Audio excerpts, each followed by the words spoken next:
Pinoy Bartender! Hi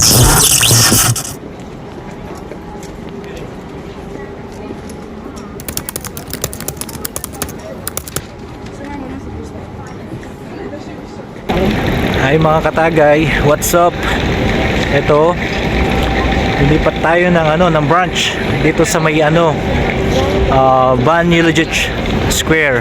Lapit dito mga katagay sa main square. Hihirami lang tayo ng mga ilang araw mga katagay habang wala pa ang work permit ni Luis.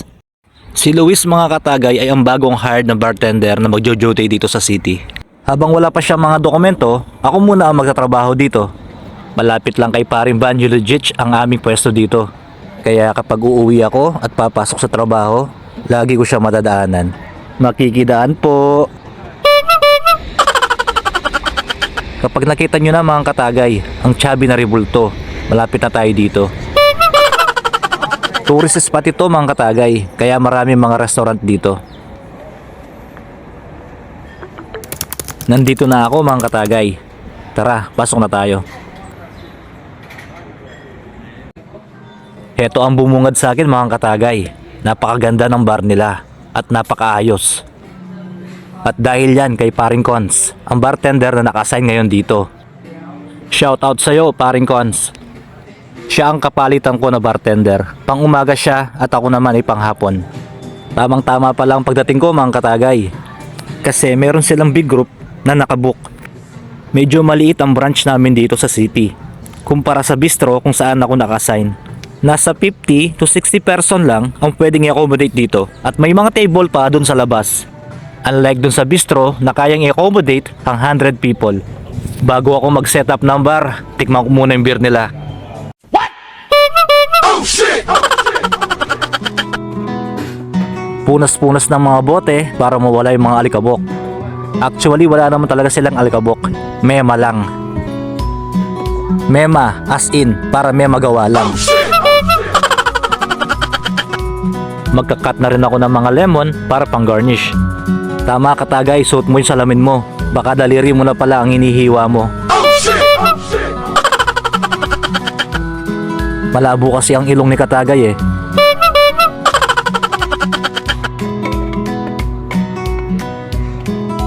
At gagawa rin tayo ng citrus syrup para sa special cocktail ngayong gabi.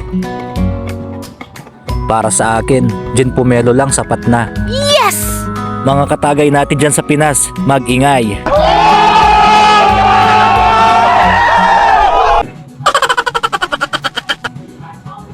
Magpe-prepare na rin ako ng mga baso na gagamitin mamaya sa mga cocktail. Sa baso ang tingin mga katagay, huwag sa mga dumadaan. Oh shit! Oh shit! Tapos na ako mag-prepare ng bar mga katagay. Mag-sightseeing muna ako sa labas habang hindi pa dumarating yung mga guests. At dahil first day ko dito, hindi ko makabisado yung lugar. Malamig pa sa labas mga katagay. At napakaraming dumadaan na tao mga katagay. Dumating na yung mga guests namin ngayong gabi mga katagay at start na kami. At gagawin ko na ang welcome drinks nila. Special cocktail ito mga katagay at siguradong magugustuhan nila. At ngayong gabi pala ay sasamahan ako ng dalawang waiter, si Jose at si Stephen.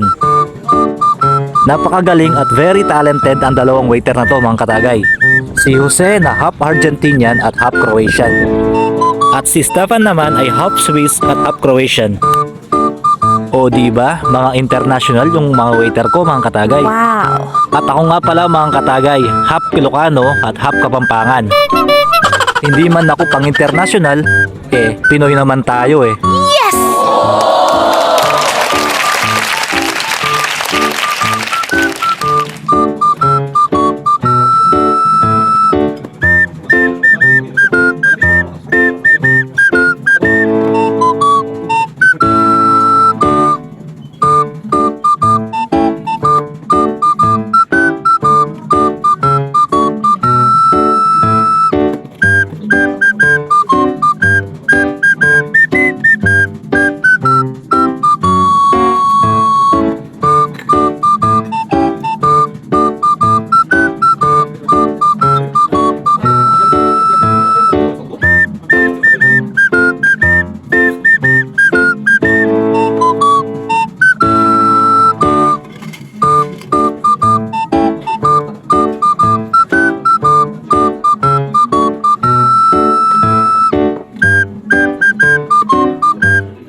naubusan na ng cocktail mga katagay at nagustuhan nila.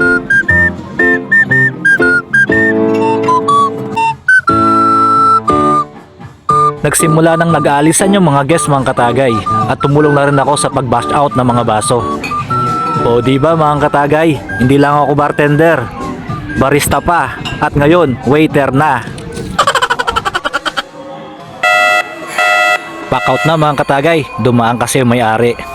Oh shit! Oh shit!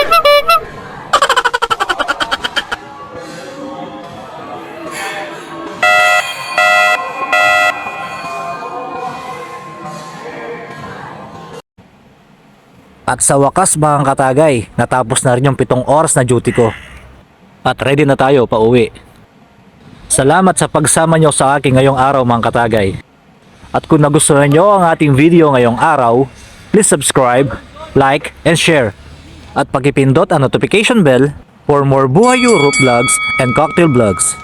At gusto ko lang i-shoutout ang mga katagay natin na sina Jeffrey Yandan, Juliet Bonus, Victor Mercado. Shoutout din sa'yo, Rubilin Santos, Richard Rosales, Clarice Montoya, Conrado Ado Villapuerte. Shoutout din sa'yo, Carmel Nunag, Jose Sunga. Shoutout to Christine Ann De La Peña, Joanne Zamora, Uncle J Adventure.